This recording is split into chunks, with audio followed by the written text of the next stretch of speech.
warahmatullahi wabarakatuh. Selamat datang di channel Project Rumahan.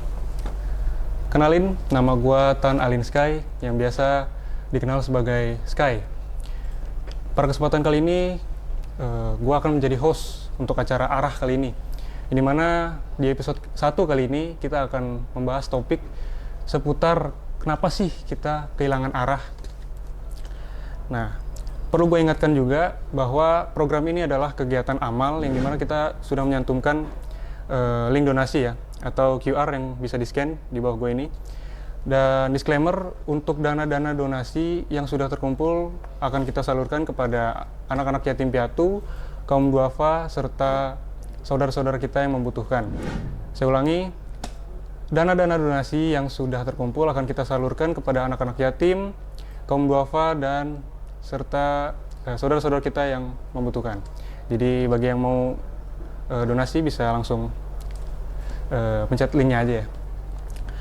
Dan ya mungkin udah nggak asing lagi nih sama dua tokoh di samping gue ini. Halo. Hai. Sama latar di belakang gue ini. Bener banget, sekarang gue lagi ada di sekolah SMKN 9 Kota Tangerang. Wow, sudah cukup lama nih. Untuk gua mungkin Saki juga nih, udah lama gitu nggak pernah menginjakan kaki lagi di sekolah. Coba gimana rasanya Ki?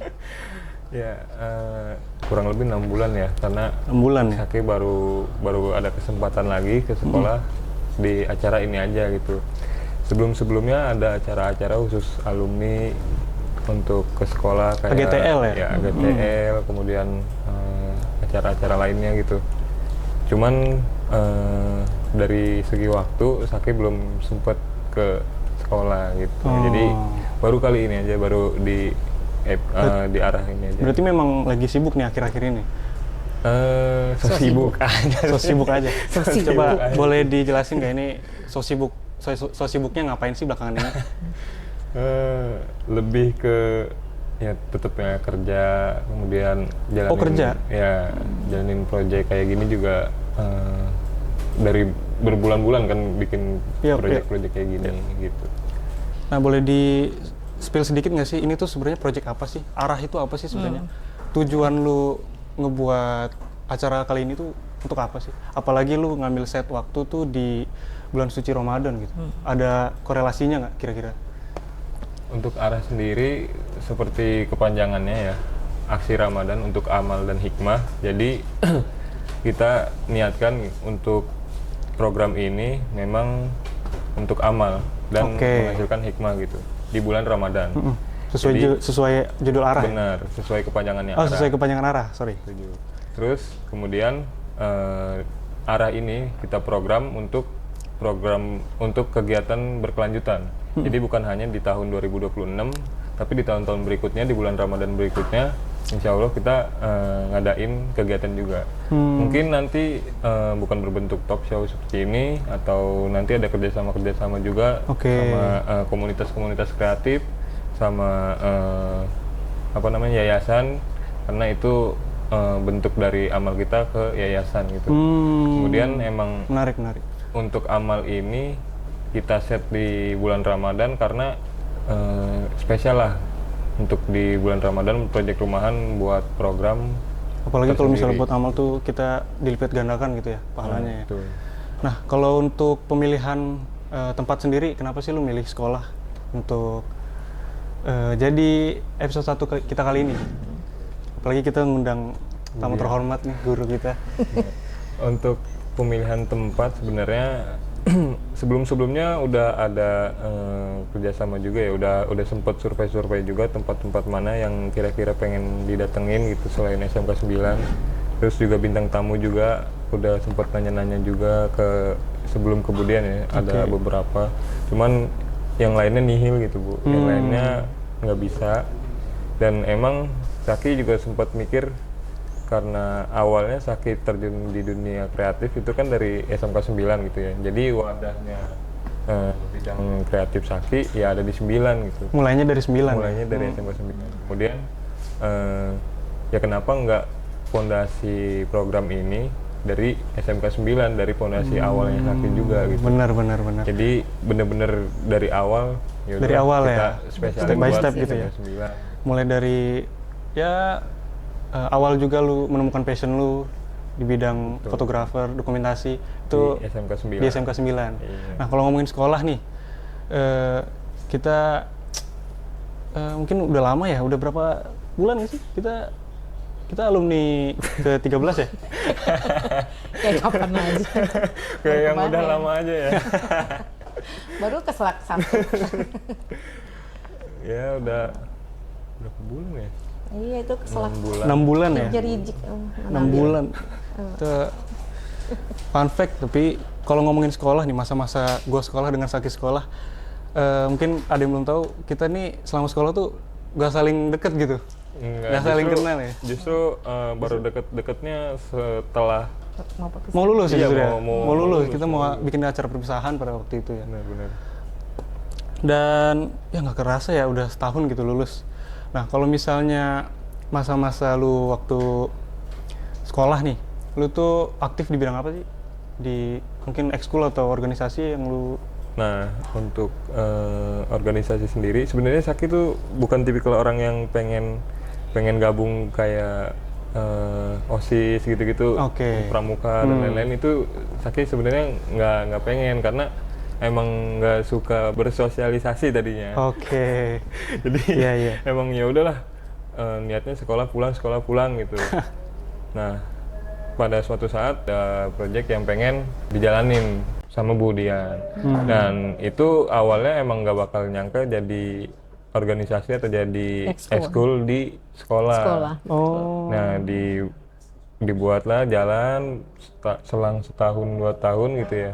kelas 11 lah. Kelas 11 Kelas 11 baru iya, mulai ELS itu Iya. berarti di Jalan- kelas Langsung 11 kasih ya? nama tuh kelas 11. IELS. Oh, berarti startnya di alumni kita ya, di angkatan kita Iya. ya? Betul. Oh. IELTS 23 ya. Nah, kalau ngomongin soal kenangan-kenangan itu pasti nggak ada habisnya lah. Dan udah pasti di satu sisi pasti ada yang nemenin kita, yaitu sosok guru yang dimana selalu membimbing kita menuju kesuksesan. Ya, tidak lain tidak bukan Bu Dian Riviana. Boleh halo. dikenalin dulu ke penonton?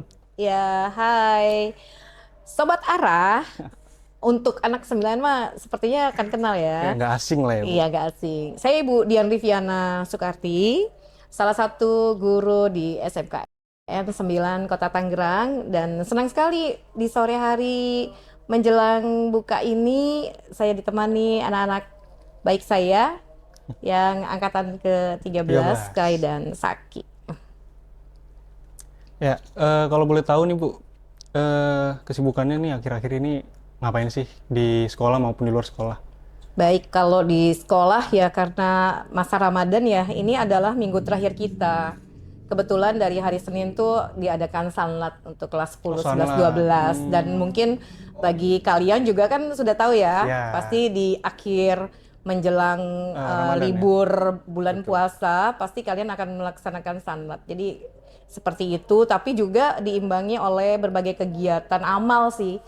Jadi anak-anak di rolling untuk setiap sore itu berbagi takjil. Oh iya? Iya, baru itu tahu. jalan tuh ke depan setiap kelas, didampingi wali kelasnya, itu menyiapkan takjil untuk orang-orang yang membutuhkan. Dan itu keren banget. Sukarela berarti ya? Iya, sukarela. Luar biasa Di setiap banget kelas ya. nggak ada seperti itu. Mungkin kalau tahun kalian sepertinya belum ya? Belum sih. Iya. Keren itu inovasi yang bagus. Seperti itu. Sedangkan kesibukan di luar sekolah, ibu masih ngerapihin, ngebantuin berkaitan dengan bursa kerja khusus ya. Karena kebetulan ibu kan humas nih, BKK ya? sekaligus ketua BKK di 9. Ini lagi programnya sedang persiapan untuk menyiapkan anak-anak kelas 12 yang mau magang dan bekerja ke Jepang. Wow. Iya, nih adik-adik ya. kamu udah mulai Keren, keren. pelatihan dari bulan Februari. Ada 13 anak, 13 luar biasa. anak kelas 12 yang sudah disiapkan. Ke Jepang ya? Iya, insya Allah perjalanannya di bulan Agustus. Mereka sedang pelatihan. Sedang pelatihan. Dan insya Allah kita nanti akan dampingi sampai keberangkatan. Luar biasa. Semoga lancar ya. Amin. Ke Jepang, Iya. Ke Jepang. Iya. Ke Jepang. Ini bukan kemana? apanya? Ibunya udah ke Jepang Oh loh. iya, udah ke Jepang Ibu? Udah dong. Gimana? Udah sempet ke Jepang? Iya, di Januari 6 hari. Tapi di sana kerja ya. Lucu ya, Shibuya ya. Itu dari Shibuya kita Kerja, ke tapi Tokyo. Ini sama ini Bu? Sama ini Bu? Iya, itu permainan ini hadiah semua ini. Keren. Oh, oleh-oleh dari Jepang nih? Oleh-oleh dari Jepang bisa Keren. dimainin tapi kebetulan ada di Humas ya, disimpannya. Kalau boleh tahu itu Ibu ketika di Jepang ngapain itu Bu? Kami bertemu dengan founder, owner ya, owner yang menerima, bisa penyebutannya TSK atau perusahaan-perusahaan yang menerima anak-anak lulusan SMK. Sebenarnya perwakilan Ibu bukan perwakilan dari SMK 9 aja, Oke. tapi Ibu perwakilan dari SMK sekota. Oh, Jadi kebetulan Ibu juga didapuk jadi Ketua Forum BKK Kota Tangerang, di mana ada 119 SMK yang tergabung di Forum BKK. Dan Ibu sebenarnya mendampingi, alhamdulillah ya itu rezeki, mendampingi Bapak Disnaker kita, Pak Ujang. Untuk bisa berkunjung langsung, bertemu dengan anak-anak Indonesia yang bekerja dan magang di Tokyo khususnya. luar biasa. Itu berarti kerjasama ya sama pihak Jepang ya? Oh iya, kerjasama dengan perusahaan Jepang dan tentu difasilitasi oleh salah satu perusahaan tenaga kerja yang ada di Kota Tangerang, yang namanya PT Wahana. Nah, Ibu Keren disupport banget, sama keren mereka. Oh, banget, keren gokil, banget. gokil. Mesti ikut someday. Ya, yang suka main games, memang dunianya di sana entertain. Nah, kembali lagi ke sekolah. Ibu sendiri di sekolah tuh menjabat jadi apa sih? Iya, tadi Ibu informasikan sebagai humas, Oh, humas hubungan ya? masyarakat ya. Ya marketingnya sebenarnya. Nah, kalau Ibu kan backgroundnya itu seorang guru ya? Iya. Mungkin nggak mungkin dong kita, Ibu itu awal-awal langsung jadi humas gitu ya? Oh enggak. Boleh diceritain sedikit nggak awal-awal masuk SMK 9 tuh alurnya gimana gitu? Oke, Ibu sebenarnya ngajar mah dari 92 ya. 92? Kalau mahasiswa itu, mahasiswa dari guru, itu biasanya sebelum lulus, kita les-lesin. Ah. Jadi 92, tapi Ibu bukan hanya les, tapi Ibu ngajar di sebuah sekolah. Oke. Nah, sampai di hari ini memang sudah menjadi bagian dari cita-cita Ibu ya, menjadi guru. Nah, kalau sampai ke SMK 9, perjalanannya panjang gitu ya, sudah melalang buana menjadi beberapa guru di beberapa sekolah termasuk SMK PGRI 1, SMA Nusantara 1, SMA Paramita. Kayaknya sudah ditambah terus PNS Ibu di SMP 20. Ya, qadarullah Ibu akhirnya mendapatkan SMK 9 itu di akhir tahun 2011. Jadi Ibu bergabung dengan SMK 9 2011, sudah 1 tahun sekolah ini karena SMK 9 berdiri di Mei 2010. 2010. Iya, 2010. Berarti Masih banyak tidak seperti hari inilah. Jauh sekali. Mungkin nanti bisa ditanyakan ke Budika dan Pak Tian yang merupakan salah satu alumni di SMK 9. Luar biasa. Gitu. Berarti SMK 9 sendiri udah berdiri sekitar 2010 sampai 14 ke angkatan 14 ya buat udah mau 16 tahun ya Bu ya? Berarti ya? 14. Iya, betul. Iya. Udah mau seumuran saya sendiri. Iya, udah remaja. Iya. Yakin Sekolahnya. 16. Udah kayak 20 ya. Nah, berarti tadi kalau Ibu sendiri masuk ke SMK 9 di tahun berapa tadi? 2011. Oh, 2011. 2011. Ibu udah tahun keberapa? 13 ya. Nah, di situ kan udah mungkin ada beberapa guru yang udah ngajar ya di situ ya. Nah, boleh di-spill nggak beberapa, ada nggak sih guru yang dari Ibu masuk sampai sekarang tuh masih aktif di sini? Oh, ada dong. Ibu Dian Holika ya. Oh, seangkatan. Ibu Halimah. Nur Halimah. Lalu Ibu Lia. Ibu Lia? Iya, Ibu Lia termasuk. Pak Ari. Pak Arianto juga itu termasuk, Masih ya Pak cukup Sulaiman banyak ya di berarti Tata ya. Usaha Banyak juga ya. termasuk. Itu adalah orang-orang pertama yang buka jalan SMK 9 sampai hari ini. Luar biasa. Iya, Berarti emang orang-orang pertama. cinta banget ya Iya. SMK 9 ya? Iya, sampai hari ini Bu Ratna Betah banget ya. termasuk gitu. Yang anak-anaknya udah pada kemana tahu. Iya, udah angkatan, udah pada menikah ya, kita udah banyak cucu nih sebenarnya. Nah, kita kan udah throwback nih ke masa-masa awal SMK 9 sama Iya. Budian juga gitu. Nah, sekarang kita bahas SMK 9 yang sekarang. Kalau SMK 9 sekarang nih, mungkin dari muridnya nih, dari kelas 10 sampai kelas 12, itu lagi sibuk ngapain nih kira-kira Ibu? Kalau kelas 12 tuh sama lah seperti kalian. Kalau udah di masa-masa akhir ya, kalau ada kegiatan masih aja ada yang madol kayaknya. Sanmat itu kan sebenarnya hari ini ya. Iya, betul. Tapi kelas 12 banyak nih yang nggak masuk, woi, kelas 12. Karena udah merasa bagian dari calon alumni mungkin ya. Kamu udah pernah ngalamin lah. Iya, Kalau iya. udah mengalami ujian, apalagi kalau udah kegiatan. berarti udah ujian ya, Bu? Iya, uji kompetensi. Berarti kalian tuh sudah dinyatakan lulus ya. Bersiap buat ada sertifikat kompetensi kan. Nah, udah mulai deh tuh. Karena mungkin juga kelas 12 sudah mulai fokus mereka mau arahnya kemana. Iya, betul. Yang bersiap bekerja, yang bersiap wirausaha, atau mungkin yang melanjutkan, itu sudah persiapan itu. Atau malah yang nggak ngerti mau ngapain. Nah, itu garapan dari sekolah ya, yang harus juga anak-anak kelas 12 informasi ke sekolah biar bisa diarahkan gitu. Benar bagaimana. banget. Sesuai dengan arah kita nih hari ini. Bener banget. Lalu kelas 10-11 ya mereka masih fokus untuk kegiatan Sanlat sih di akhir minggu sebelum Ramadan usai. Berarti nanti kelulusan kira-kira di bulan apa tuh, Bu? Bulan Mei. Bulan Mei ya? Iya, insya Allah di bulan Mei untuk kelulusan. Nah, kalau misalnya bicara tentang metode pembelajaran nih sama anak-anak kelas 12 sekarang atau mungkin kelas 10 sampai kelas 12 ya, sama perbedaan sama kita nih, kurikulum kita. Itu kan ada beberapa perbedaan ya. Iya. Kalau kita tuh kurikulumnya 13. apa sih? Belum Iya, merdeka. menjelang Merdeka merdeka. ya? Jadi Kalau sekarang kamu masih- sebagian 13 masuk Iya, ke masih merdeka. Oh iya, beberapa masih yang- Kelas sempat 10 13 kamu ya? kan Kak 13. Ke 13. Nah, kalau misalnya sekarang kurikulumnya masih mereka, Bu? Sudah berbeda, kan Sudah. kita sudah ganti Ganti lagi ya.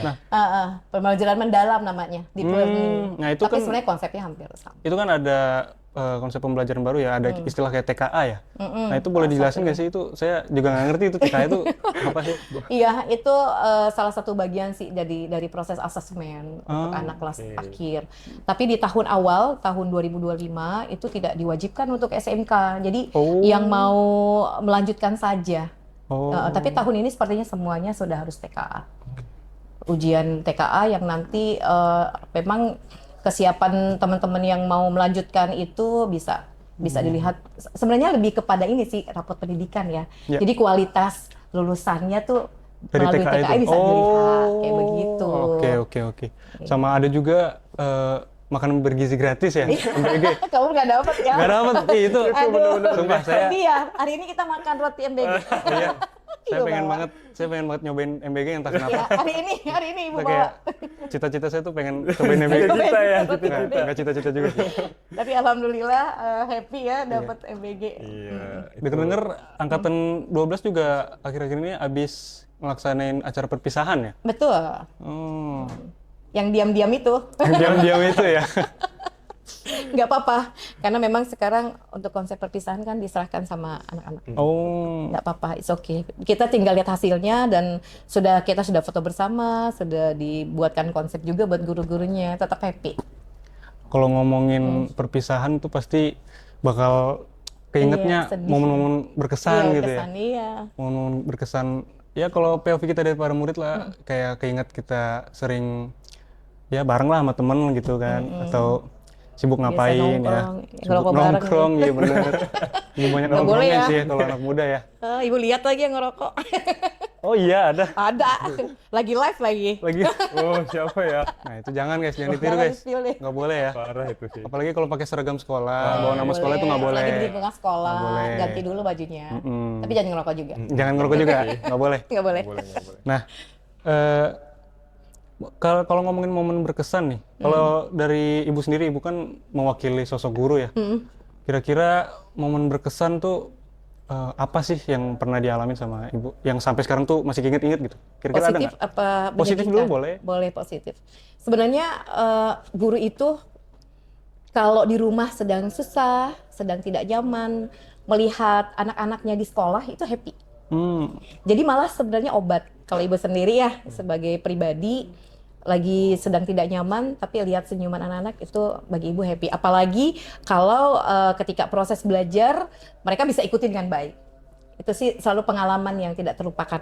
Dan yang terpenting jadi guru itu happy-nya karena setiap tahun muridnya berubah. Iya benar. Tapi Dan- setiap tahun juga harus ada Iya, perpisahan ya. Iya, ada sama kelas perpisahan. 12 ya. Iya, di satu sisi sedih tapi memang harus melepas. Iya, Kan nggak betul mungkin banget. ya diikat terus jadi kelas. Ada seneng, ada sedihnya Ada juga ya sedihnya. jadi guru ya. Iya.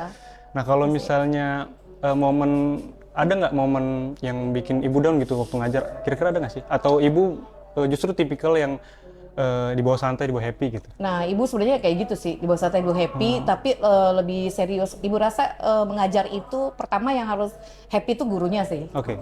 Ibu sendiri kayaknya selalu happy ya. Kalau nggak happy, ibu bagaimana anak-anak yang lain gitu. Iya. Dan ibu rasakan ketika ibu happy itu malah terbagi gitu. Artinya ke-share kehappyan ibu sama anak-anak. Tapi ibu bayangkan kalau ibu lagi sedih, lagi nggak nyaman, terus mengajar di kelas, itu juga vibes-nya nggak akan baik gitu. Nggak sama ya? Nggak sama, dan ibu nggak mau seperti itu. Jadi memang bukan bersandiwara ya, tetapi harus jadi seorang guru itu harus mampu untuk bisa memberikan pelayanan yang terbaik kepada para siswanya, para siswa juga ya. Dan tidak boleh juga menampakkan hal yang tidak nyaman, karena itu akan berdampak kepada anak kita. Kalau gurunya aja tidak nyaman, apalagi dengan muridnya. Betul gitu. sekali itu. Jadi cakep mungkin banget. kalau lihat ibu mencoba berusaha buat tersenyum ya. Nah, kalau misalnya kan ibu udah berpengalaman jadi guru tuh udah cukup lama ya? Iya, dari 92. Nah, kira-kira ada nggak perbedaan murid dulu versus murid sekarang gitu? Perbedaan yang signifikan? Atau justru dari tahun ke tahun tuh kurang lebih sama? Beda. Beda ya? Harus ya. bilang Coba. beda. Apa tuh kira-kira? Karena ibu kan mengajar dari 92 ya. Tahun pertama ibu mengajar itu di sebuah SMA favorit di Jakarta Barat ya. Dan itu anak-anaknya dari ibu masuk itu bisa memahami guru baru gitu. Oke. Jadi mereka ngerti kalau guru baru itu banyak ketidaknyamanannya, terus banyak gugupnya. Jadi mereka malah menenangkan. Ibu rasain banget tuh. Jadi kerjasamanya sangat baik. Tapi bukan berarti anak hari ini tidak seperti itu. Masing-masing masa itu punya hal yang berbeda. Tapi memang keaktifan berkaitan dengan teknologi itu dirasakan ibu untuk anak-anak Gen Z. Ya, benar banget. Iya, penggunaan teknologi yang terasa sekali, di mana kalian itu di satu sisi mungkin introvert ya, karena asik dengan gadget gitu ya. Tapi di sisi lain sebenarnya kreativitasnya itu banyak gitu, punya kemampuan untuk bisa membuat sesuatu yang wow. Yang kita kadang-kadang guru, ibu sendiri sangat mengapresiasi ketika mereka membuat sebuah proyek, mereka membuat misalnya kita punya challenge gitu buat mereka bisa melakukan dengan baik gitu, malah di luar ekspektasi. Dan yang terpenting untuk anak hari ini memang tidak bisa lagi bekerja secara sendiri, tapi harus collab. Maksudnya kolaborasi. Oh. Kan dulu kan maaf ya, tidak ini ya mendiskreditkan hal yang berbau mencontek ya. Iya, Benar-benar. Memang tidak boleh, tapi hari ini adalah saling sharing. Karena pekerjaan di hari ini juga tidak bisa dilakukan secara sendiri. Tetapi secara kolaborasi, menggandeng teman-teman yang lain yang saling memberikan kemampuan dirinya, apa yang bisa diberikan pada saat mengerjakan proyek. Nah, itu juga kan terjadi pada saat kamu bekerja di luar ya. Benar. Ada tim solid yang Kelompok nanti jadinya. bekerja kelompok yang nanti hasilnya akan jauh lebih baik. Kan ada yang bilang kalau dipikirin sendiri satu kepala mungkin akan berat, tetapi kalau banyak kepala yang memikirkan mungkin hasilnya akan jauh lebih baik seperti itu.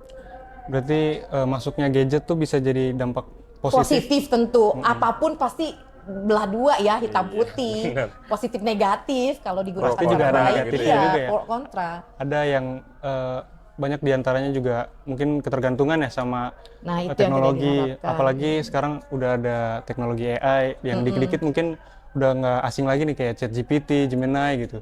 Itu yang ya ada tugas dikit-dikit AI Iya, gitu ya. karena dimudahkan ya Ketergantungan di nih, satu karena sisi. dimudahkan benar.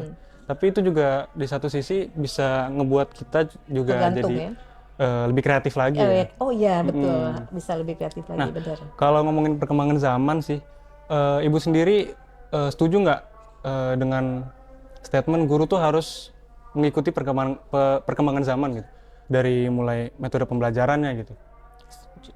Jawab ya, setuju sih. Setuju ya? Karena memang perubahan itu harus diikuti sih. Benar.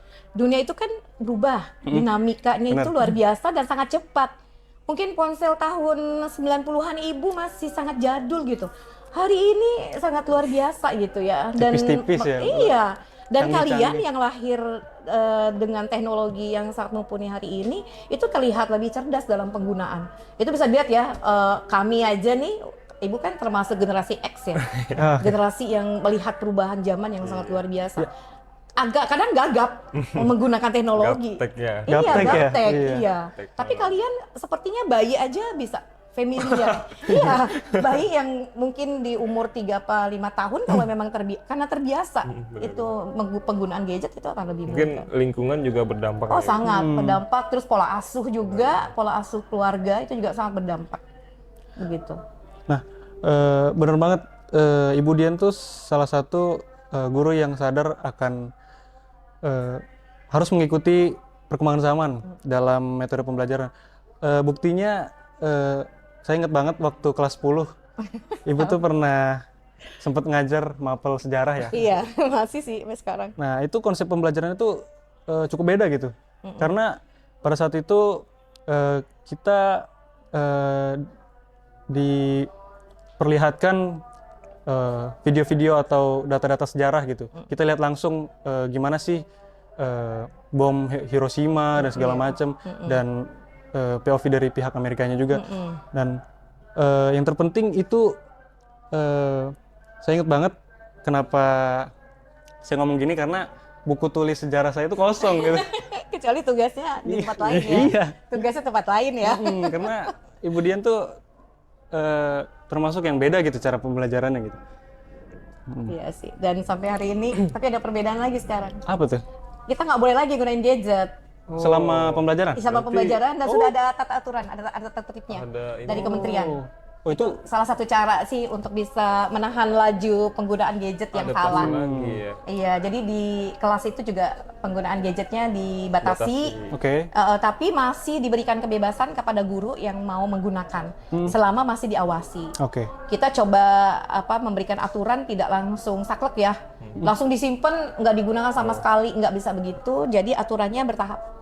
Tapi suatu saat nanti setelah masuk, anak-anak akan menyimpan ponselnya di lemari yang sudah kita siapkan.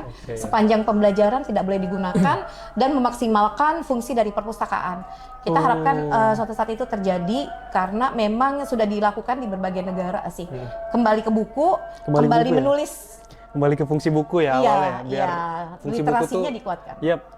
Karena saya setuju banget, banyak anak muda nih yang dikit-dikit gadget gitu, karena buku tuh terasa tertinggal gitu kegunaannya. Saya juga setuju bahwa penggunaan buku tuh harus dikembalikan gitu, karena ya biar nggak ketergantungan dengan teknologi ya. Iya, betul. Nah, kalau ngomongin soal perkembangan zaman nih, kalau di zaman kita ini kita gen apa? Gen Z ya? Gen Z ya? Kamu masuk Gen Z. Gen Z ya? Gen Z. Nah, ini mungkin akan relate juga nih sama Saki nih. Kalau ngomongin soal Gen Z, itu banyak banget keluhan-keluhan mereka, kayak yang paling sering didengar nih, udah nggak asing lagi, udah terasa familiar. Overthinking. Nah, overthinking itu menurut Saki sama Budian sendiri itu apakah boleh atau nggak boleh sama sekali, atau justru tergantung? Coba boleh dari Saki dulu. Kalau menurut Saki ya, overthinking itu sebenarnya ada beberapa kemungkinan gitu. Maksudnya dari kita bisa ambil dari sisi baiknya, bisa ambil dari sisi buruknya gitu. Kalau overthinking dari dari sisi yang baik, itu tuh bisa kayak mikirin kita ya, misal Saki sendiri buat program arah, itu pasti overthinking dong, pasti mikirin ke depannya kayak gimana, ini arahnya mau kemana, Iya, bener. jalannya mau kemana gitu, tujuannya buat apa, itu kan pasti dipikirin mendalam kan, Ya. soal program ini gitu. Dan itu menurut Saki termasuk ke overthinking yang baik, yang positif, Positif, ya. karena masih ada arahnya gitu, masih jelas lah ini mikirin apa sih gitu. Nah, sedangkan overthinking yang negatif itu overthinking yang emang mikirin nggak ada akhirnya, nggak ada ujungnya gitu, kayak ya Yang percintaan, berlebihan ya? kayak, Nggak penting ya? kayak percintaan, kayak takdir, itu kan sebenarnya udah Di ada yang luar kontrol menentukan. kita ya? Itu kan udah ada yang menentukan. Jadi sebenarnya itu yang nggak harus dipikirin gitu. Ya fokusnya ke jalannya kita aja. Itu termasuk overthinking yang negatif kalau memikirnya ke situ. Justru malah nanti mereka tuh kalau dikit-dikit tuh nanti takut salah langkah gitu ya? Nah, itu dia. Jadi ada dampaknya juga dari overthinking yang negatif. Jadi misal bisa lari ke ego, ke langkah ke depannya kayak gimana, ke masa depan gitu sih. Ngaruh berat ya? Ya pasti ngaruh sih. Nah kalau untuk Budian sendiri kira-kira gimana? Masalah overthinking. Tentang overthinking. Kalau ibu mungkin karena usia ya, sudah melewati masa yang ribet gitu. Kalau kamu kan masih semangat-semangatnya nih, Masih. menemukan hal yang ada challenge gitu, khawatir, benar-benar. tingkat tinggi. Kalau ibu kebetulan karena punya pasangan hidup ya. Iya. Jadi kita saling menyeimbangi. Dan suami ibu tuh orang yang paling logika. Jadi Oke. ketika kita kan ini lagi ramai nih, ada War 3 lah kayak Ya. gitu ya. Yap. Atau kiamat depan mata. Kalau ibu standar, kalau overthinking itu masih manusiawi sih sebenarnya, tapi jangan sampai merusak pikiran, lalu juga membuat badan sakit gitu ya. Karena memikirkan sesuatu yang belum terjadi. Nah, kita tetap waspada, tetap prepare gitu ya, tapi tidak berlebihan. Ya. Jadi kalau masih overthinking standar ya masih manusiawi. Oke. Memang manusia penuh dengan ketakutan tentang masa depan. Tapi kita kan punya pegangan nih, seperti salah satunya agama ya, Ya. yang akan memberikan tuntunan kepada kita dan memberikan kesabaran, jangan takut masa depan gitu. Yang penting yang kita harus lakukan adalah prosesnya. Bukannya akhirnya. Kalau akhirnya nggak usah dipikirin, tapi proses sampai kita menuju target itu yang kita harus berikan yang terbaik. Cakep. Sesuai porsi kita begitu. Berarti ya waspada tuh harus ya. Oh, harus. Tapi kalau prepare tuh over harus. juga over nggak bagus juga nggak ya? bagus, iya. Karena nanti akan merusak pikiran, merusak kesehatan. Berarti thinkingnya boleh, overnya overnya jangan. jangan. Kayak gitu. that's it. Dari CEO Saki nih, kata-kata hari ini. Iya, perlu berpikir ya Iya. terus. Thinking boleh, over jangan. Iya benar. Nah, ada juga beberapa keluhan seperti bukan keluhan sih, sebenarnya ini dampak negatif sih yang dialami oleh anak-anak muda, terutama Gen Z. Yaitu mereka tuh sering banget gengsi dibarengi sama ego tinggi. Iya. Karena jadi contohnya gini, misal ada orang yang si A punya temen beli ini karena lagi tren gitu. Pengen beli juga lah, tapi di satu sisi ternyata keadaannya tuh nggak mendukung gitu. Dia beli hanya untuk gengsi karena egonya tinggi gitu. Nah, menurut Saki sendiri coba kalau tentang apa tadi? Gengsi. Perlu nggak sih? Kalau gengsi, Saki balik lagi ya ke yang tadi. Gengsi itu sebenarnya masih bisa dibuat jadi hal yang positif sama negatif juga. Oke. Gengsi yang positif itu menurut Saki adalah gengsi yang ketika kita melihat teman-teman sepentaran kita ini udah bisa melakukan sesuatu gitu, udah bisa kayak misal contoh udah bisa kerja di tempat yang oke lah gitu. Yap. Nah kita sendiri belum gitu. Nah kita sebagai yang belum ini, kita harus gengsi, kayak gengsinya itu wah ini teman kita aja bisa, kenapa kita enggak? Nah itu yang harus yang jadi gengsi positif gitu. Berarti menurut lu kalau gengsinya konteksnya begitu boleh? Boleh sih. Karena itu menjadi motivasi ya. Jadi motivasi. Dampaknya jadi motivasi ya. Jadi alat untuk pembakar semangat lah. Untuk gimana caranya biar bisa jadi ke arah situ juga. Ya. Gitu. Kemudian kalau untuk gengsi yang negatif kayak yang tadi Sky bilang, itu jatuhnya malah lebih ke maksa sih. Jadi apa Nggak yang sesuai dengan keadaan realita ya. apa yang kita nggak bisa tapi kita lakuin, ya kayak misal Dipaksain. beli sesuatu yang sebenarnya nggak butuh-butuh Atas amat. dasarnya gengsi, bukan perlu ya. Nah, Iya. kalau karir kan sebenarnya emang perlu gitu kan untuk perkembangan karir. Iya, ke depannya. benar Itu banget. kan pasti kita melihat juga ke apa ya, ke sosial, ke lingkungan kita kayak gimana, teman-teman kita mampu, gimana caranya kita biar bisa mampu juga. Bukan berarti kita harus berhasil juga, bukan. Cuman untuk sebagai pembakar semangat aja lah, gimana caranya kita bisa menyaingi atau seimbang dengan Jadi trigger kita ya. jadi semangat aja gitu. Ya. Kalau sakit sendiri buat Nah, kalau menurut Budian sendiri, Sepakat sih apa yang Sepakat ya? diinformasikan Saki. Cuman kalau ibu gengsi berkaitan dengan harga diri ya. oh wow, ini dalam sih. wow, oke, Iya. oke. Karena bagi ibu orang dilihat dari kemampuannya untuk bisa pertama sih berbagi. Kalau dalam agama Islam kan biasakan tangan di atas Yap, gitu. Kalau hal itu nggak usah ini ya. Maksudnya ada ketidaknyamanan kalau kita selalu diberi. Iya benar. Jadi benar posisi kita mestinya harus selalu di atas. Iya. Itu ya. Jadi ibu juga mengajarkan kepada anak-anak ibu untuk kasih tahu gitu bahwa kamu punya kualitas, kamu punya kemampuan, dan itu harga diri. Bukan masalah gengsi aja, tapi itu harga diri. Dan kamu kalau melemahkan dirimu jangan pernah. Mau perempuan mau laki-laki, kamu tuh punya harga begitu. Jadi jangan lemah dengan untuk mengatakan apa saja yang orang mau, karena kita nggak bisa disetir, harus ada arahnya nih. Iya benar banget. Benar banget. Karena kita Harus yang ada menentukan masa depan kita dan memilih untuk memastikan bahwa keputusan yang kita ambil sekecil apapun itu pasti akan berdampak di masa depan. Jadi selalu dipikirkan seperti itu. Dan like dislike berkaitan dengan orang melihat diri kita, kalau ibu udah di posisi yang kembali ya, karena melalui banyak hal, terserah, kita nggak bisa maksa orang untuk berpikir tentang diri kita. Yang bilang jelek ya pasti akan selalu jelek, yang bilang pasti ada bagus yang nggak pasti suka, ya. akan selalu support kita. Iya, Jadi benar kalau banget. bicara gengsi harus ada sih. Harus Kalau ada menurut rasa gengsi ibu, ya. Harus, karena itu adalah harga diri. Untuk tidak melemahkan diri kita dan menghargai diri kita sendiri, tapi dengan cara-cara yang tidak menyakiti orang lain. Kembali ke konteks gengsi itu sendiri ya. Iya, betul. Tujuannya untuk apa ya? Iya, jadi jangan pernah menjadi pemimpin. Kalau bisa berikan dengan tangan di atas. That's it. Kayak begitu. Nah, kalau untuk ini next ya. Kira-kira passion itu harus diikuti atau enggak sih? Maksudnya gini, Sky percaya kalau misalnya semua orang tuh pasti punya bakat. Oh ya.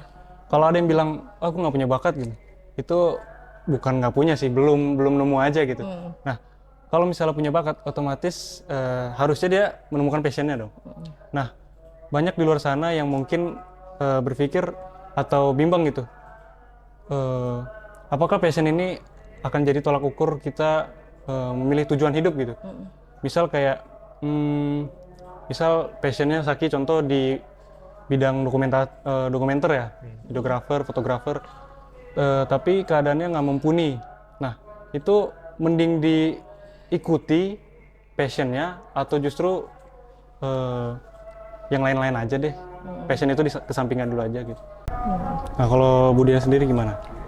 Harus sih. Harus Passion itu kan cita-cita. Ada target dalam hidup gitu. Tapi nggak ambisius ya. Kan bagian dari kita hidup itu ingin mencapai sesuatu gitu. Jadi ibu hidup hari ini karena ibu merasa ibu sudah menemukan jati diri dan tahu arah kehidupan ibu apa. Ketika akhirnya mengambil cita-cita, salah satu passion ibu kan jadi guru gitu. Dan hari ini bisa terlaksana itu karena ada proses panjang untuk menyampai ke sana, dan tidak mungkin hanya bilang kebetulan atau bilang habis nggak ada yang lain, nggak ada kerjaan lu jadi guru aja. Oh enggak, no. Kalau ditanya siapa yang punya passion guru, ibu akan angkat tangan. Itu passion saya dari kecil, karena saya pengen jadi guru dan saya merasa happy dengan bertemu dengan murid-murid saya gitu. Kalau bagi ibu sih harus diperjuangkan ya, tentu karena ada target dalam hidup gitu. Kalau misalnya Saki passionnya di media sosial menjadi fotografer itu kan, dan ketika passion itu bisa kita dapatkan, bekerja itu happy gitu. Jadi itu nyaman dibanding karena keterpaksaan gitu. Jadi guru udah tahu gajinya kecil kan misalnya gitu ya. Tapi kenapa mau gitu? Tapi kalau sudah jadi passion, hal-hal gitu, kesyukuran itu bukan hanya bagi ibu pribadi, bukan hanya berkaitan dengan material, tetapi juga kesyukuran itu berkaitan bahwa ibu masih sehat sampai hari ini, lalu bisa berbagi dengan anak-anak ibu dan mencoba memberikan yang terbaik buat anak-anak ibu ketika ibu jadi guru. Itu udah happy. Berarti definisi sukses itu luas ya? Luas. Sehat, kesyukurannya. Sehat juga sukses sehat juga bagian dari kesuksesan. Atau memiliki anak-anak murid yang baik terus menjadi seperti kalian juga, itu sebuah kebahagiaan dan kesyukuran ibu. Oke, cakep banget. Nah, topik terakhir nih yang mungkin ini sedikit kontroversi ya, sedikit menyinggung banyak para kaum Gen Z. Iya. Gen Z lagi ya? Iya. Emang kaummu kan? Iya, kaum kita. Oke. Siap? Boleh. Siap. Mau dibuka soalnya. Langsung dari Budian nih. Aduh. Oke. Saya mau nanya langsung dari Budian. Kira-kira untuk anak-anak muda, apakah perlu kita seumuran kita nih masih belajar, butuh nggak sih atau perlu nggak sih pacaran? Nah, salah ngomong kayaknya. Udah tahu kan jawabannya. Oh, Ibu, kebetulan kamu nanya Yang sama kontra? guru. Oh iya, yang kontra. oke. Yang ibu juga punya pemikiran itu dari masa kuliah itu ketika berhubungan itu berarti serius Oke. gitu. Jadi kalau misalkan ada anak-anak ibu yang sudah berhubungan, putusin ya. Gitu. Ini terjadi sama anak ibu sih. Dan ibu tegaskan, maaf ya, pacaran tidak ada manfaatnya. Karena kamu akan berbagi hidup dengan orang lain yang tidak seharusnya Pasti, iya. gitu. Dan itu secara perilaku kehidupan keseharian pasti akan terganggu. Benar. Karena kamu nggak fokus Benar banget. gitu. Dan itu sudah banyak terlihat kan. Enggak ya, enggak ya. Enggak ada. Iya, tahu. Walaupun Nggak ada. ibu tetap memberikan terserah sih kepada personnya masing-masing karena ada orang tua yang memperbolehkan. Oke, benar. Tapi kebetulan orang tua ibu nggak boleh. Hmm. Nah itu ya kembali Iya, ke pola iya. pengasuhan Betul. gitu. Berarti saya juga cukup relate ya karena ya saya jujur aja dulu saya pernah Iya. pacaran. Iya, manusiawi saya. Iya. Manusiawi. Namanya jatuh cinta nggak bisa Tapi ditunda. jujur setelah berjalan lama saya malah berpikir justru nggak masuk akal gitu karena saya pribadi aja ngurus diri sendiri tuh Masih repot. mesti ya. repot gitu. Harus Dibagi-bagi. ngurusin anak orang lain kan. Yang belum haknya ya. Iya, yang Ya, ayolah, belum tentu Kemon. nanti masa depan juga sama kita gitu. Ah, iya. Tapi Tapi silakan ya. Masing-masing kan punya ini. tapi banyak di antara mereka yang mungkin memilih pacaran tuh dengan alasan support system gitu. terserah. Tapi menurut saya support system itu Orang nggak tua cukup berasal ya. dari Dari pacar aja Iya, sih. bener Mungkin sih. Bener-bener. kayak ibu ayah tuh. mungkin kita juga masih punya teman-teman yang bisa support Nah, kita benar, selalu. sahabat. Apalagi orang tua kan yang Betul. masih doain di rumah gitu. Betul. Jadi kalau untuk sekarang saya justru malah pro ke ibu gitu. Iya. Dia nggak- Asik sendiri ya. realistis sih. Sama teman-teman pastinya. Kalau Saki ada ini nggak? Tahu lagi. Jangan. Enggak. Udah masa lalu. Nggak apa-apa. Enggak. Itu manusiawi. Iya benar-benar. Nah, Oke kita oke aman ya. next aja ya. Iya, Next aja deh, next aja deh. Next aja. Berarti tadi ibu juga mention tentang kesuksesan, bener banget. Kesuksesan itu yang ngatur atau yang pegang kuncinya itu kita sendiri. Betul. Dan kesuksesan juga definisinya cukup luas ya. Sehat, bisa Iya. makan hari ini, cukup gitu. Bertemu dengan Itu teman juga baik, suatu iya. kecukupan juga suatu kesuksesan gitu. Betul. Nah, tapi bicara mengenai kesuksesan, kesuksesan secara ekonomi ya, itu pasti nggak jauh dari ngomongin tentang Materi. kerja, Iya, kerja untuk sukses gitu. Nah, tapi nyatanya, ironisnya, data yang saya dapat dari bps.co.id per November 2025 Apa tuh? menunjukkan angka pengangguran Iya. di pengangguran tertinggi adalah 8,45% untuk lulusan SMK Iya. dan 6,55% untuk lulusan SMA. Nah, itu kan kayak yang padahal lulusan SMK tuh justru lebih dipersiapkan untuk Kerja. gitu. Kenapa by Pengangguran data tinggi. itu malah sebaliknya gitu? Kira-kira faktornya apa sih? Ini mau jadi makanan ibu. Karena BKK juga Iya, kan karena masih ya. ibu juga berkaitan Berkaitan. dengan bursa kerja khusus. Benar-benar. Kalian juga mungkin sebenarnya pertanyaan ini dikembalikan kepada kalian sih sebenarnya. Iya sih, Anak-anak benar. Gen Z itu hampir semuanya ya yang dikeluhkan oleh perusahaan adalah kalian itu seperti itu generasi strawberry. Apa tuh maksud strawberry? Cantik tampilan, oke. tapi lembek di dalam. Walaupun nggak begitu sih. Kalau memang bisa mengetahui keinginan dan kompetensi Gen Z, malah kita bisa membuka jalan mereka untuk bisa jauh melesat lebih tinggi. Tapi kadang-kadang kan kita mudah gitu untuk melihat dari 10 satu kesalahan udah pasti langsung mencap gitu. Padahal tidak bisa seperti itu. Karena setiap dari kalian kalau kembali jadi guru, kalian tuh punya kemampuan masing-masing yang tidak bisa sama. Kepala sama hitam, tapi isi kepala, kemampuan, kompetensi, keahlian itu berbeda-beda. Beda. Dan itu harus dihormati gitu. Jadi Gen Z kalau di tangan yang tepat itu akan melesat jauh lebih tinggi begitu. Ya kalau ibu sih nggak bisa mendiskreditkan ya, tapi memang dari data yang ada, mana SMK lagi kan, persiapannya kan kerja gitu. Dan mereka itu mudah untuk menyatakan selesai. Jadi ketika mereka merasa lelah, mereka out gitu. Maksudnya menyelesaikan pekerjaan lalu berhenti tanpa kabar. Nah ini kan sesuatu yang tidak diinginkan oleh perusahaan karena akan sangat merugikan. Artinya kami dari BKK itu sudah dititipkan oleh perusahaan, Bapak Ibu. Kami kalau mengajarkan anak-anak berkaitan dengan pekerjaan 3 bulan bisa menyelesaikan pekerjaan. Maksudnya bisa terbiasa. Tapi berkaitan dengan mentality gitu ya, kemampuan secara pribadi itu tidak bisa kami ajarkan. Gitu, dan ini adalah salah satunya menjadi tanggung jawab sekolah. Jadi tolong berikan kekuatan kepada para Gen Z ya untuk bisa lebih tough lagi gitu untuk menghadapi proses kehidupan yang sangat tidak gampang gitu. Kalau usul mereka sih mulailah dari sekolah diberikan materi-materi atau mapel gitu berkaitan dengan budaya kerja di perusahaan. Mereka harapannya seperti itu karena dunia kerja itu berbeda dengan dunia persekolahan. Gitu. Kalau udah masuk dunia kerja, mereka nggak bisa lagi mundur. Ini sih sebenarnya kalau ibu masuk ke kelas, kalau misalkan mereka diberikan challenge dengan cara yang tepat, mereka akan terlihat hasilnya luar biasa. Tapi kalau kita udah mendiskreditkan, udah mereka ya udah asik-asik suka-suka mereka saja. Jadi emang tergantung siapa pawangnya.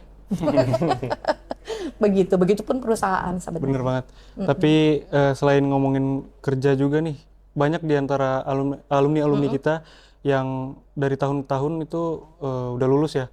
Dan di antaranya mungkin selain bekerja ada yang memilih untuk berwirausaha gitu. Mulai bisnis gitu ya. Atau justru berkuliah di kampus-kampus ternama gitu. Nah, kalau tadi kita ngomongin keluhan-keluhan atau dampak-dampak buruk untuk anak-anak muda nih, bagi anak-anak muda kita, kalau dari Bu Dian sendiri, ada nggak sih tips and trick gitu? Apa yang harus disiapkan untuk anak-anak muda yang sudah lulus maupun segera lulus? Apa tuh kira-kira? Kalau ibu sih melihat buat yang anak yang lulus ya, jangan berhenti belajar sih pertama. Lalu, kalaupun kalian menggunakan gadget, cari hal-hal yang mendukung proses pencarian pekerjaan atau kewirausahaan atau melanjutkan diri. Jadi sebenarnya teknologi hari ini bisa digunakan kok, tadi yang kita obrolin lama ya, secara positif gitu. Dan jangan pernah malu nih, nah ini berkaitan dengan gengsi yang positif nih. Ketika kalian sudah lulus tapi sampai hari ini belum diberikan pekerjaan, kalian bisa mencari arah. Caranya adalah kalian bisa datang ke sekolah. Kalau di SMK kan ada bursa kerja khusus. Nah, informasi kerja atau loker yang sesuai dengan kemampuan dan kompetensi kalian. Ibu rasa SMK hari ini sudah sangat luar biasa ya. Jadi kalau ada anak lulusan yang belum mendapatkan pekerjaan, itu bisa menghubungi sekolah. Jadi tidak terlepas begitu saja. Tetapi kita juga akan memberikan ruang-ruang kerja melalui job fair misalnya, atau temu alumni di mana mereka akan bertemu dengan kakak-kakak kelas yang sudah berhasil. Dan mungkin bisa sambil mencari pekerjaan ya, membuka lowongan kerja juga dari kakak-kakak kelas yang sudah berhasil. Jadi kalau untuk yang ini jangan gengsi. Ketika tidak dapat pekerjaan, kalian malah harus sadar di umur segini kok belum bisa berusaha sendiri. Jadi cari jalan, ketemu teman-teman lama yang sudah berhasil, jangan pernah malu, atau kembali ke sekolah. Atau kembali cari cara, sekarang kan banyak ya, melalui kayak di Snaker Kota itu setiap bulan ada yang namanya job fair virtual atau luring. Mereka itu pemerintah juga membuka jalan, tinggal kita mau nggak datang gitu, mau nggak jalan.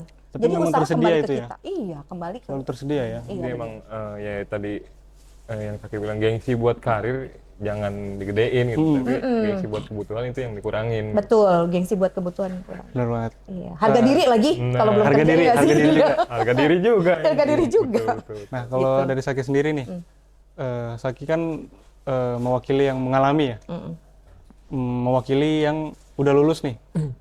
Kira-kira apa yang mungkin bisa dikasih tips gitu sedikit? Yang sudah-sudah gitu. Yang Lu sudah dapat apa aja gitu?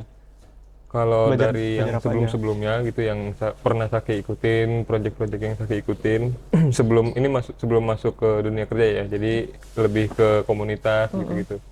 Itu memang yang pertama yang dikurangin adalah gengsi. terus kemudian ego. Ego. Itu harus dikurangin karena kita bertemu orang baru, bersosialisasi lagi, Betul. kemudian beradaptasi juga, kenalan juga, dan itu emang yang harus dikurangin gitu. Jadi kita kayak belajar dari nol lagi, gimana lingkungannya, gimana Betul. situasinya di sana. Kemudian memang waktu di sekolah tanah air Saki nggak sempat ke Bali karena ada Oh, satu dan berarti lain ada hal. kesempatan ke Bali tuh waktu itu? Ada kesempatan ke Bali, cuman emang nggak ikut karena ada masalah lah. Kemudian mungkin kalaupun itu nggak ikut, Saki juga udah dapat pembelajaran gitu dari komunitas-komunitas, dari organisasi juga bahwa bersosialisasi, kemudian gengsi yang dikurangin itu ya nggak bikin kita jadi rendah Iya, gitu. betul. Kemudian itu juga yang malah bikin orang lain itu melihat kita lebih apa ya, lebih merasa paling jago gitu-gitu sih. Jadi memang semuanya tuh dimulai dari nol lagi kalau dari gengsi. Kosongkan gelas Betul. buat Tetap belajar. jangan yang takut baru. untuk mencoba ya.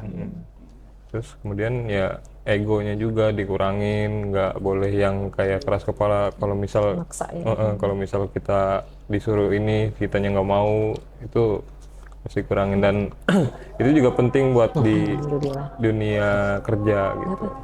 Itu sih. Untuk menutup episode 1 kita kali ini, mungkin kita udah cukup lama ya untuk membahas. Buka ya. Oh, iya. Udah azan juga nih. Alhamdulillah. Ya, untuk terakhir deh. Dari Budian. Kira-kira untuk mengakhiri, boleh berikan motivasi dan dukungan kepada penonton, terutama mungkin kalau ada yang nonton dari anak SMK 9, boleh untuk menutup episode 1 kita kali ini. Oke, Sobat Ara, anak-anakku sayang, ini adalah bulan yang sangat luar biasa ya untuk bisa kalian salah satunya menguatkan diri, lalu belajar lebih banyak keagamaan, karena di kondisi hari ini tidak lagi hanya berpikir berkaitan dengan material saja, tetapi juga ada hal-hal yang harus kalian dekatkan, yaitu belajar agama lebih kuat lagi dan mendekatkan diri dengan keluarga. Yap. Yang mungkin beberapa bulan lalu kalian fokus pada kegiatan sekolah, hari ini waktunya untuk saling mengikatkan diri dan merasakan kasih sayang keluarga yang ada di rumah, selain sahabat-sahabat kalian tentunya. Jadi semangat untuk Ramadan tahun ini. Ya, mungkin itu dari motivasi dari Budian. Jadi dari diskusi kita kali ini, kita belajar bahwa keluhan-keluhan yang dirasa dari atau yang dialami oleh anak-anak muda itu bukan berarti mereka itu lemah, tapi justru ngebuktiin kalau mereka tuh lagi tanda bahwa mereka tuh sedang berusaha memahami jalannya gitu, Arahnya. arahnya. Betul. Karena Gen Z walaupun begitu tuh bukan mereka kehilangan arah, tapi justru untuk nyari jalan sih. Iya. Nah, mungkin segitu aja ya untuk episode 1 kita kali ini. Terima kasih juga terutama untuk Budian Sama-sama sekali. jadi Saki. tamu terhormat di bintang tamu utama pertama di episode kita pertama kali ini. Selalu Dan untuk mungkin kalian ya. ada banyak kesalahan. Terima kasih juga Saki Iya. udah ngasih aspirasinya ke anak-anak muda ya. Ya mungkin saya akhiri, mungkin segitu saja episode 1 kita kali ini. Saya harap diskusi kita kali ini bukan hanya jadi diskusi ya, tapi justru jadi refleksi juga buat kita juga. Amin, insya Allah. Ya mungkin segitu aja. Sekian dari kita. Gua Sky. Thank you. Dadah. Dadah.